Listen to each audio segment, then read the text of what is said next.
You know, we're always told that our digital world can be made secure, that a country can just build these massive digital walls to protect its data, its people, its infrastructure.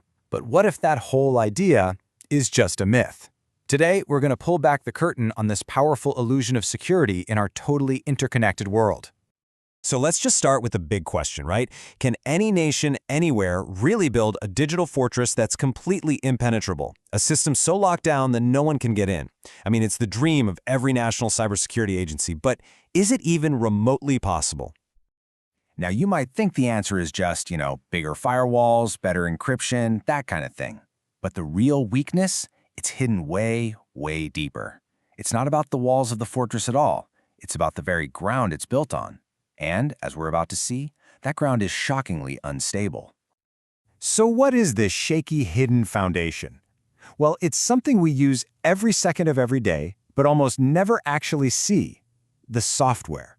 We're talking about millions upon millions of lines of invisible code that run literally everything, from the phone in your pocket to the power grid that lights your home. I mean, just think about it for a second.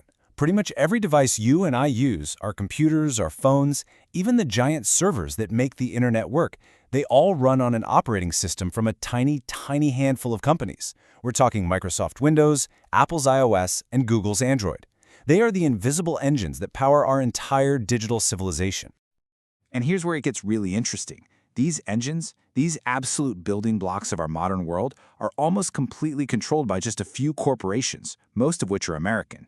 So for the vast majority of the world, the ultimate control over their digital infrastructure isn't local, it's foreign. Okay, but I know what you're thinking. What about open source stuff like Linux? The code is public. Anyone can look at it and find bugs. So that's got to be safe, right? Well, maybe not. Let's look at a super recent example that honestly sent a massive chill through the entire tech community: CVE 2024-3094. So in March of 2024, a security researcher just happened to discover that a malicious backdoor had been intentionally and sneakily hidden inside a common, trusted open-source tool used by countless systems running Linux. So how on earth did this happen? It was an absolutely brilliant and terrifyingly patient attack. It played out over years, and attackers slowly, methodically built trust inside the open-source community. And then, once they were trusted, they slipped in the malicious code.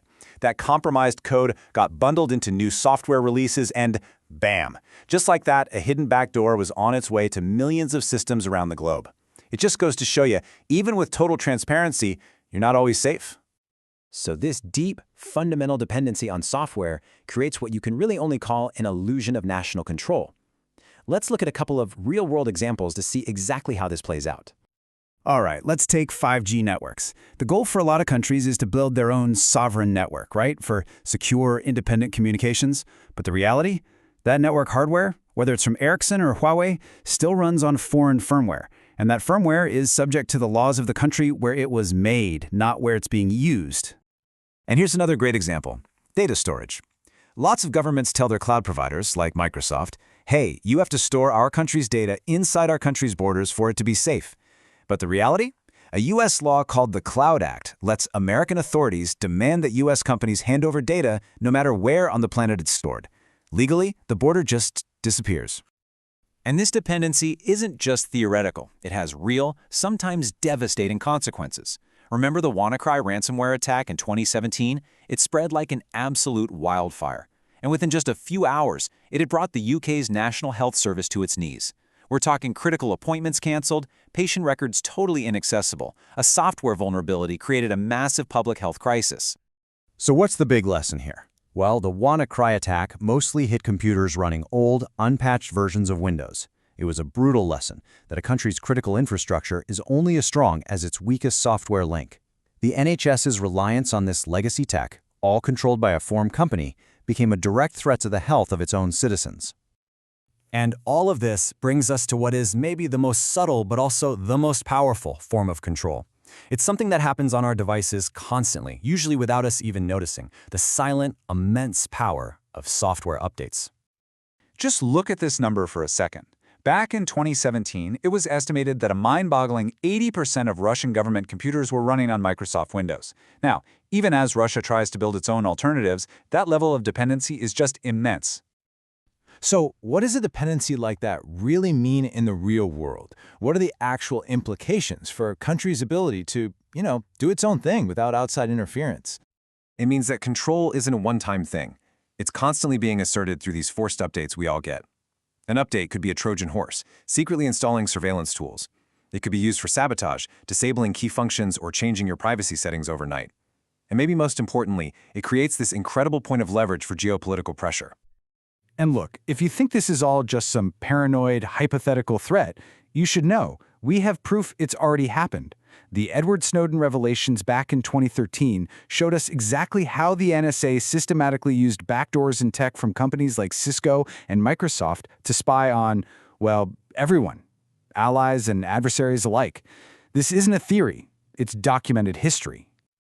Okay, so let's tie all of these different threads together and get to the final and, I think, kind of unavoidable conclusion from all this. Here it is, the big takeaway.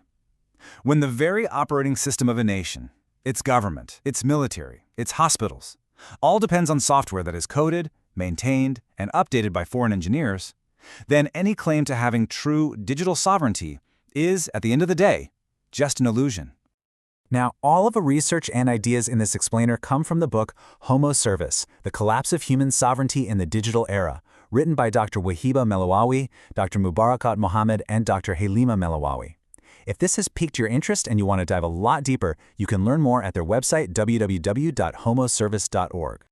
And that really leaves us with one last massive question to think about.